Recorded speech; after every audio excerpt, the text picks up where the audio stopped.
Hello and welcome to Freaky Fridays. Today I'm on the campus of Gettysburg College and it's such a beautiful spot here.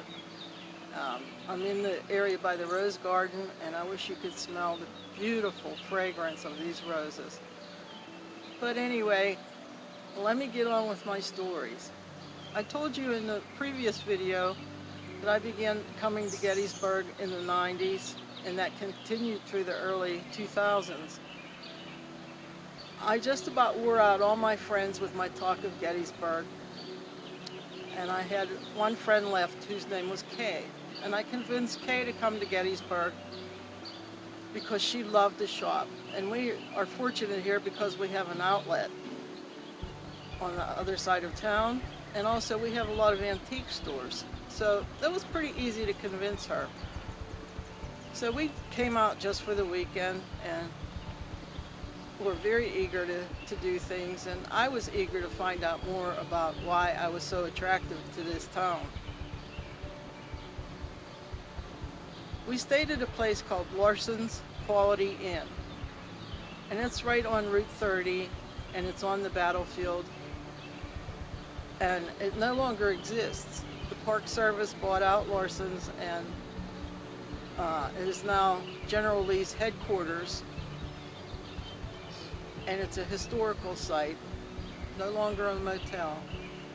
But I have very fond memories from that place. So let me tell you about it. Kay and I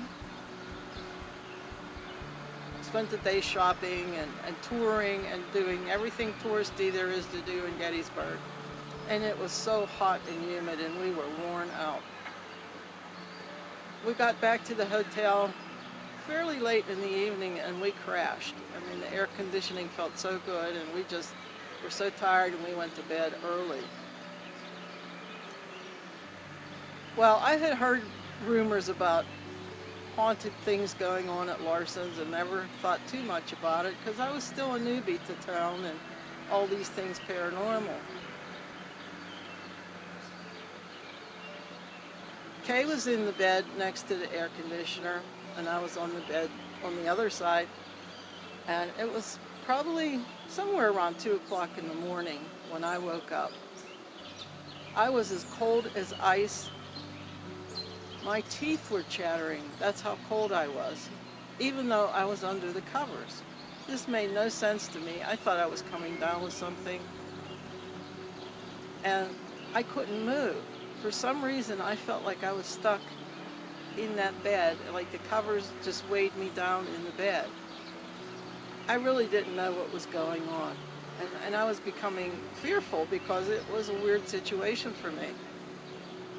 I called over to Kay and I said, Kay, I'm freezing, can you help me? And she woke up reluctantly and I said, please turn off the air conditioner. I said, it's way too cold in here. And she said that she wasn't that cold, so she didn't know why, but she went back to bed and she was very irritated at me in the morning. I knew she was ticked off and I thought, well, I'll go get us some coffee because I already had my shower and that would make her less grumpy. So she got in the shower and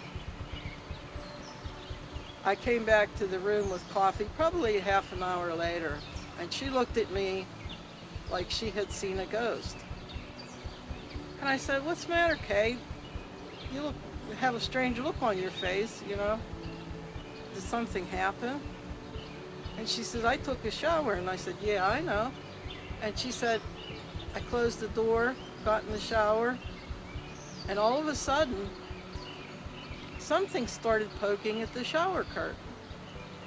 And she said, they were poking like, you know, poking with your finger. And she said, I got really afraid and backed up against the wall.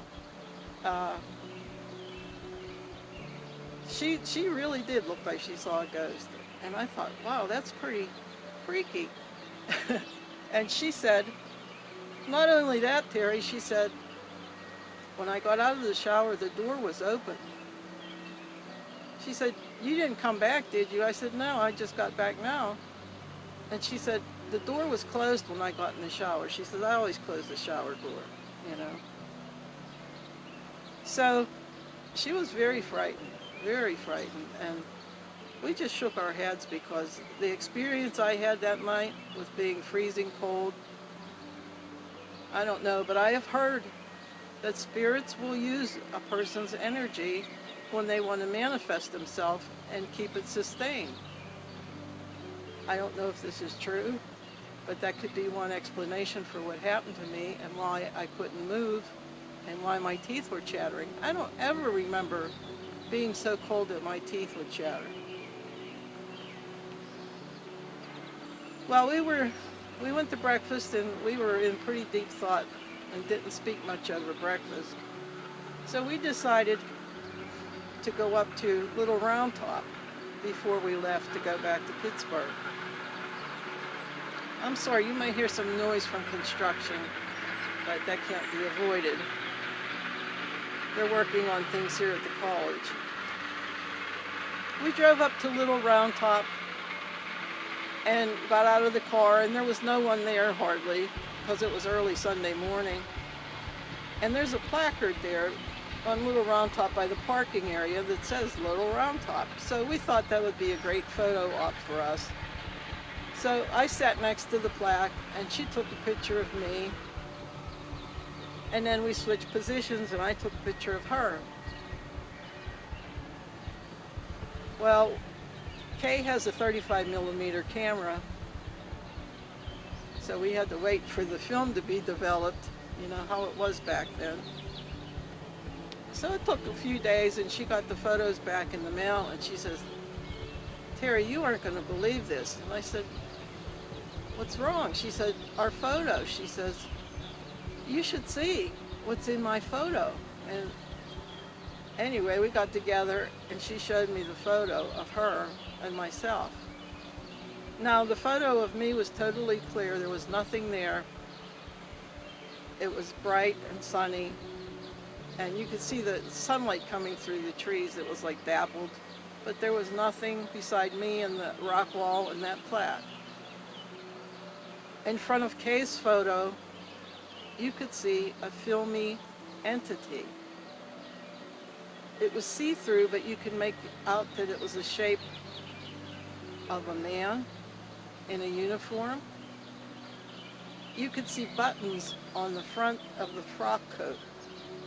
And I'm not sure what rank he was, but I know the buttons change positions with different ranks and things like captain and lieutenants, but it was a double row of buttons. And the sun was glinting off of the buttons on the frock coat, which was unusual, but the rest of the officer was transparent. I never saw anything like this in my life, and this is probably my first experience with capturing things on photography from the paranormal. We drove home and it was pretty quiet on the drive home in the car after we left Round Top that day. I will never forget that. And this is part of the lure of Gettysburg.